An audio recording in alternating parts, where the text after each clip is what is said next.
Hi fans de manga, on se retrouve pour une nouvelle vidéo. En gros, la suite de la saga, un petit manga sur Black Torch.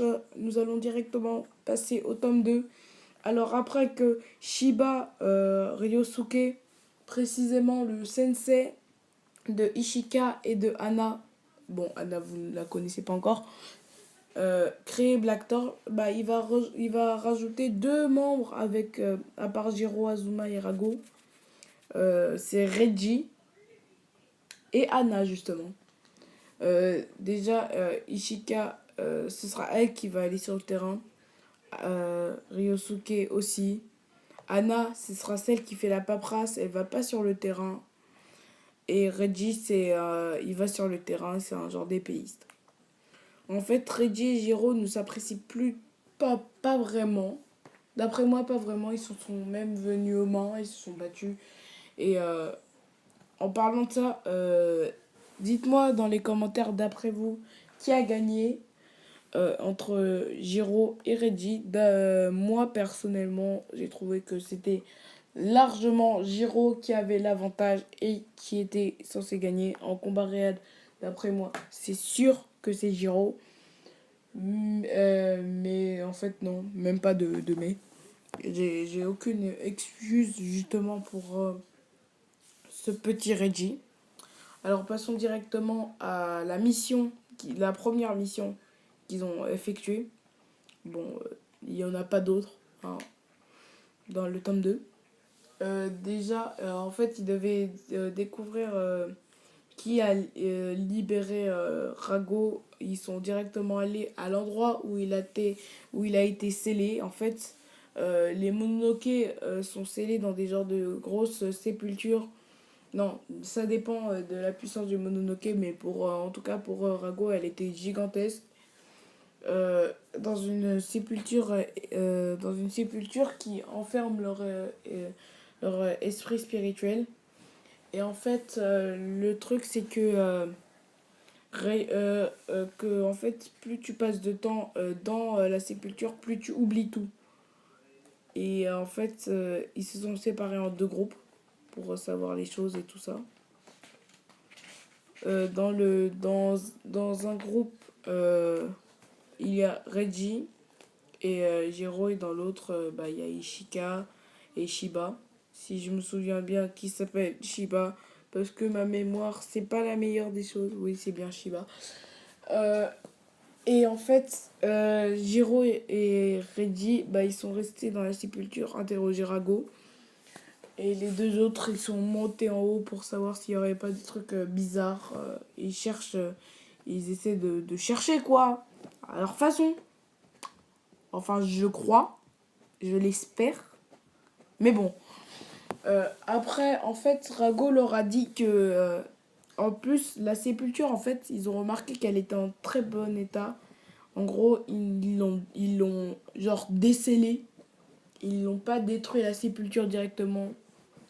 Et en fait, quand il s'est réveillé, il a vu une horde de Mononoke. Et au milieu, il y avait un Mononoke qui tenait une tablette. Et en fait, dans cette tablette, il y avait un homme, on voyait que la moitié de son visage.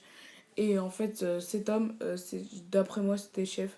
Et je pense que pour tout le monde, d'après eux, c'était le chef. A dit à Rago, lui a proposé à Rago de rejoindre sa troupe de Mononoke pour combattre et vaincre les humains. Rago a dit non. Et c'est là qu'il s'est fait tabasser littéralement. Il a perdu presque l'intégralité de sa mémoire. Sauf le fait qu'il soit un Mononoke, tout ça, que ce soit le soleil noir. Oui, oui, oui, oui. Après, quoi d'autre. Après, il a dit qu'il ne se souvenait plus de rien. Et là, d'un coup, il y a un personnage. euh, il y a un personnage, vraiment, ce personnage, je, je, voilà, je le trouve très stylé, personnellement.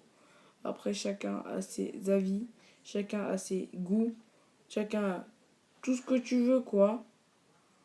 Et en fait, ce personnage, il y a un combat qui va être effectué. Mais vraiment, ce manga, ce combat, ah oui, il s'appelle Koga. Ce combat, il est vraiment spectaculaire, mais c'est pas ça le plus important. Le plus important, c'est ce qu'a dit Koga quand il a fui, parce que quand il a entendu le gros boom, parce que la porte pour essayer de rejoindre Reggie et Jiro n'était pas en accès. Alors Ishika et Koga et Ishika et Shiba, bah, ils ont essayé de sortir, quoi. Ils ont essayé de rentrer et ils ont eu l'aide d'une femme et de son serviteur. Et en fait, après, ce qui s'est passé, c'est que, en fait, quand on a entendu le gros boom de la porte qui s'ouvrait, bah, Koga a dit à Jiro, vu que Jiro lui a dit qu'il s'appelait Jiro Azuma, il a dit ah, comme c'est Tomnitsu de Azuma et tout ça, après il s'est barré. Alors ça lui a mis en doute et tout ça. Après, on va parler d'une autre partie un peu plus importante. Après, on va passer à la deuxième partie où en fait il y aura une Mononoke gentille, parce qu'il y a aussi des Mononoke gentils. Rago, c'est pas la seule exception du monde en fait. Il y a des gens comme Rago. Et en fait, ils vont se retrouver dans une illusion. D'abord, on va voir le passé de Reggie, en fait, son frère. À cause d'une épée qui a été ensorcelée, bah, et son frère est devenu un Mononoke, il doit le battre. La meuf Ishika, sa mère, elle s'est fait buter par un Mononoke, son père l'a conservé en statue. Et après, Jiro, on l'a retrouvé.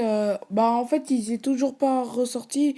Et en fait, il y avait un Mononoke. Et je suppose que c'était Rago qui l'attaquait. Et alors, je vous dis ciao pour une prochaine vidéo. Et je pense que ce sera une review.